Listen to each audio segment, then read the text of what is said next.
Esta semana hemos tenido, sin embargo, otros hechos que se han añadido al clima de tensión y de polémica y de polarización que nuestro país vive, uno de los cuales tuvo que ver con una sentencia adoptada por el Tribunal Constitucional que permitía la liberación de Alberto Fujimori a través del restablecimiento del indulto que le fue concedido por el presidente Pedro Pablo Kuczynski el año 17.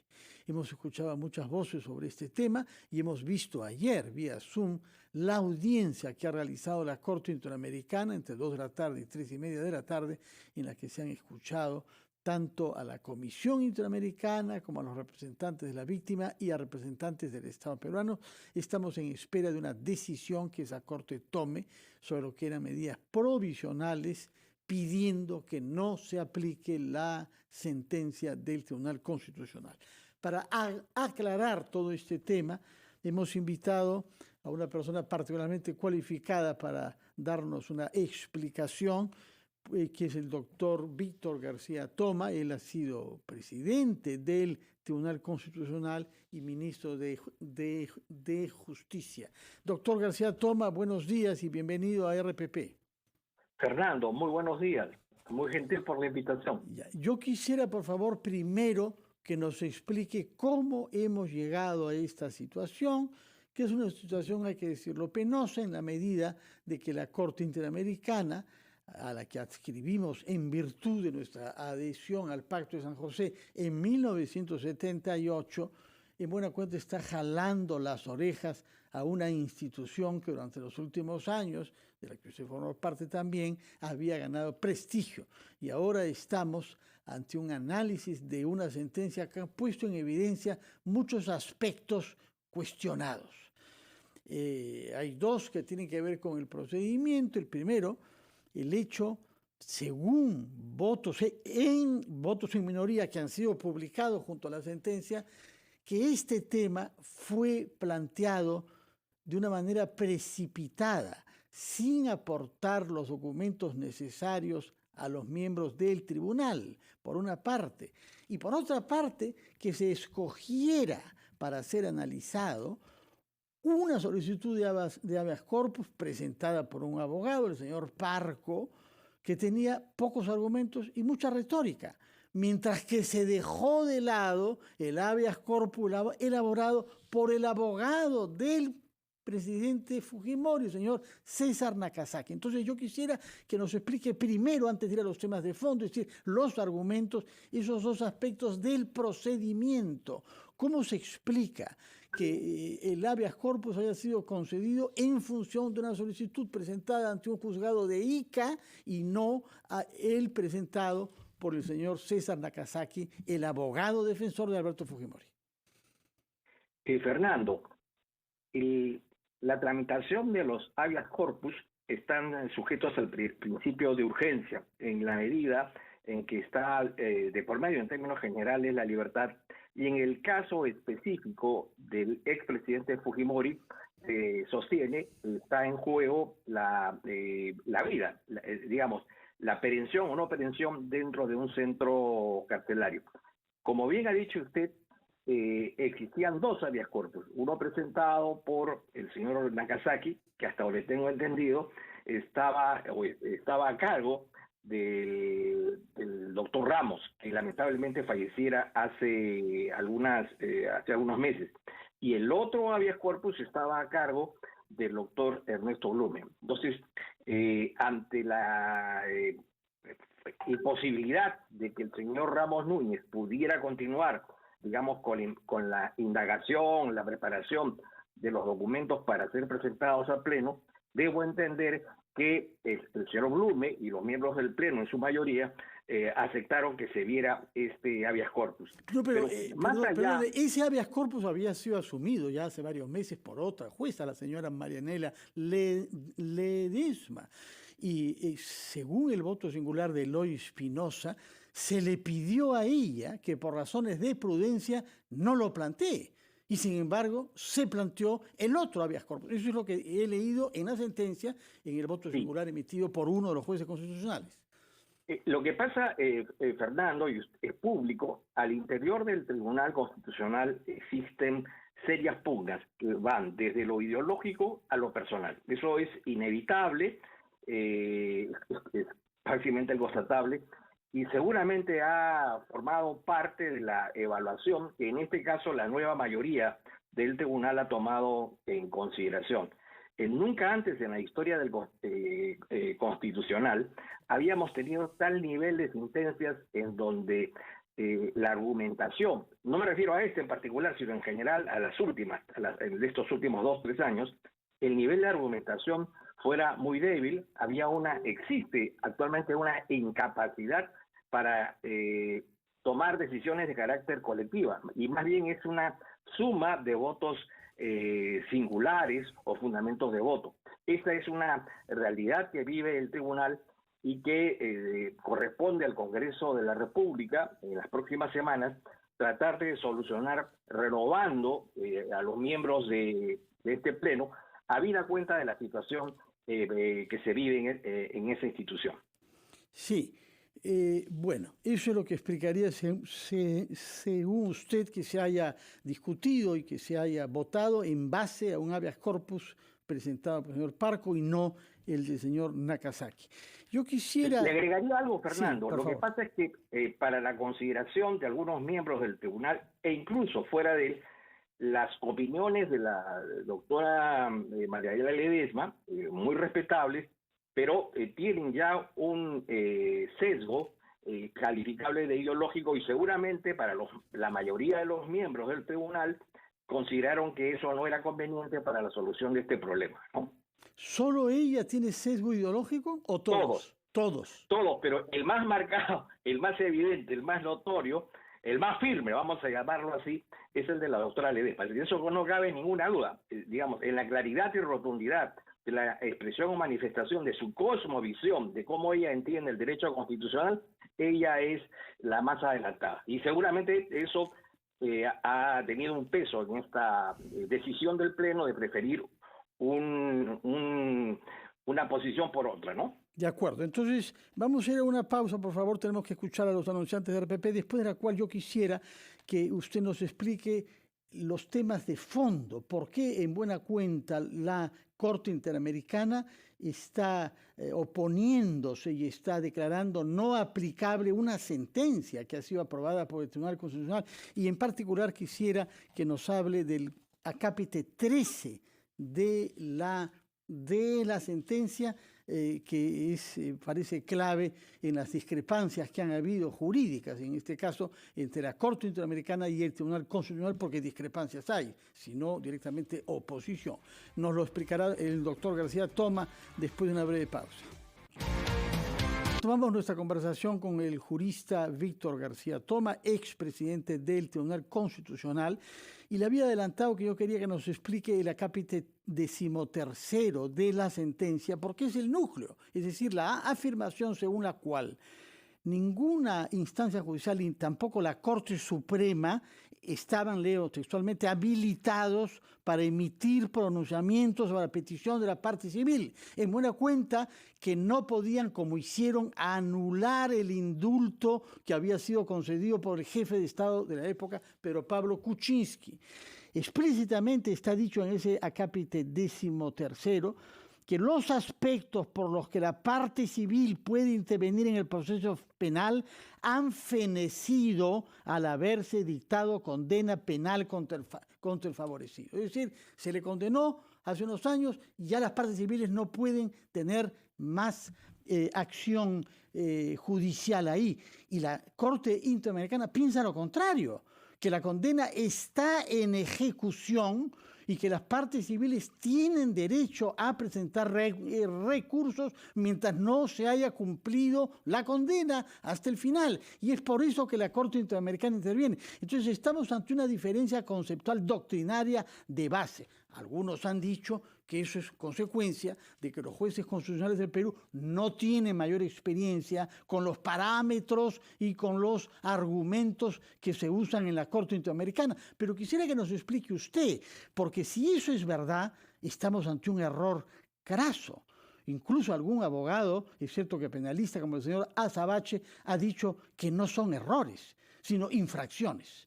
Explíquenos su punto de vista sobre este tema, por favor. Muchas gracias, Fernando. Yo lo veo desde esta perspectiva, y como cualquier abogado puedo acertar o errar en esa interpretación.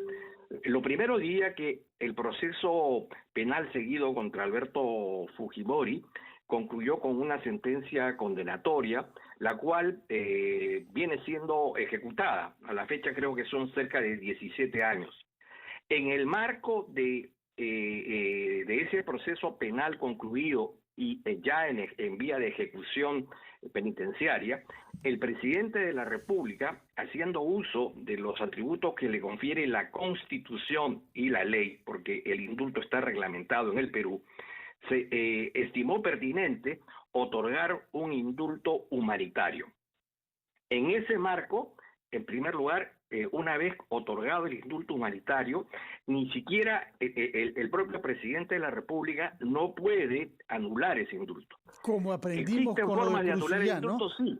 Como lo bien lo ha dicho la Corte, el Tribunal Constitucional, se detectan que han existido vicios de procedimiento en su dación, en su otorgamiento, como sucedió en el caso del presidente García a raíz del caso Cruzillat, en donde con posterioridad al otorgamiento de este indulto se corroboró que el expediente administrativo que le había sido alcanzado se encontraba mutilado en la medida en que no se encontraban dentro de él los informes de los médicos del Estado y solo existían los informes de los médicos del beneficiado, ¿no? Entonces, en ese contexto, el Tribunal Constitucional tiene facultad para, por solicitud de un tercero, revisar o reexaminar la nulidad o no desde el punto de vista formal de un indulto.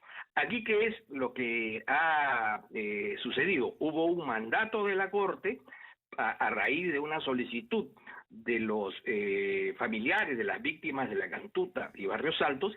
Esa solicitud fue atendida por las autoridades jurisdiccionales y en ese marco el Tribunal Constitucional en última instancia consideró que la decisión que había adoptado la Corte Suprema era contraria a la Constitución en relación al debido proceso en dos aspectos. El primero, porque carecía de competencia para pronunciarse por la vía del juez de ejecución penal, sobreentendiéndose que esto debió ser objeto de una tramitación a través de un proceso constitucional propiamente dicho, ¿no?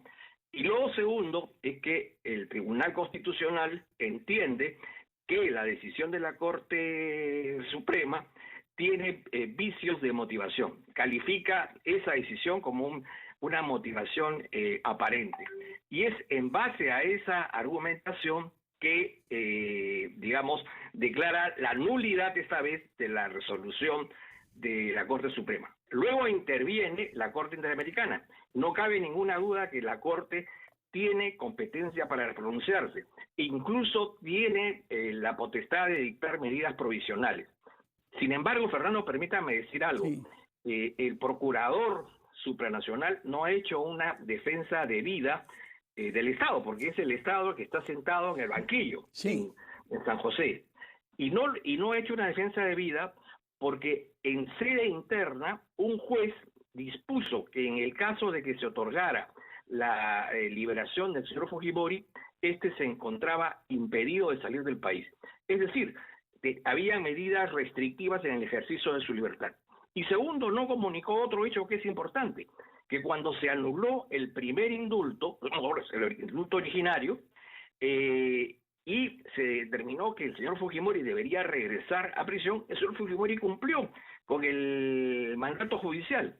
Esos hechos son relevantes para que la Corte pueda, en los próximos días, tomar la medida más adecuada, pero era importante señalarlo, ¿no? Bueno, entonces más o menos todo el mundo ha hecho mal su trabajo, salvo las asociaciones de las víctimas, que lo han hecho muy bien, ¿no? Porque tenemos vicios o dudas en el funcionamiento de lo que condujo a esta sentencia, con estas rivalidades personales e ideológicas que usted ha mencionado, y ahora resulta que el procurador también habría hecho mal su trabajo, favoreciendo que la Corte Interamericana en realidad corrija lo decidido por el Tribunal Constitucional. ¿No queda bien nuestra justicia en todo esto? Fernando, pero en lo que sí no debe quedar ninguna duda son algunas cosas que son evidentes. Primero, no hay ninguna decisión de la Corte Interamericana que califique como contraria a la Convención Americana el otorgamiento de un indulto humanitario. No, eso está claramente no hay afirmado. Ninguna duda. Sí. En segundo lugar, también está claro de que el señor Fujimori no ha sido condenado por crimen de lesa humanidad, y aún lo hubiese estado, no pierde su condición de ser humano y el derecho a morir dignamente en un lugar distinto a un centro y en consecuencia beneficiar, ¿no?, de un indulto humanitario si se argumenta en los términos técnicos, es decir, médicos, que es requerido. Exacto. En este caso no es por la vía médica. Fernando, disculpe que lo interrumpa, sí.